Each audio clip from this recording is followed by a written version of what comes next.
Adimaso tononkalo nosoratantsiavana Rahely ansainy lafatry.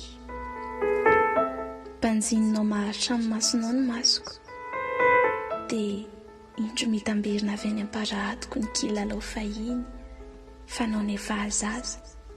Nataonao koa angamba le hoe mampiady maso.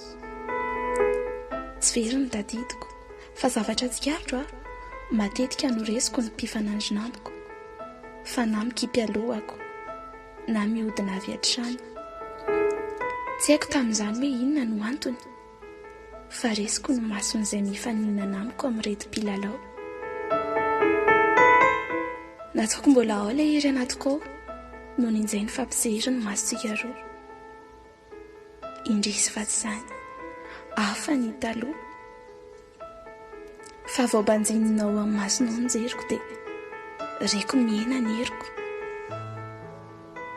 Mbanjininao maharitra amin'ny masonao ny masoko, dia indro mitamberina avy any am-paradoko ny kilalao fahiny.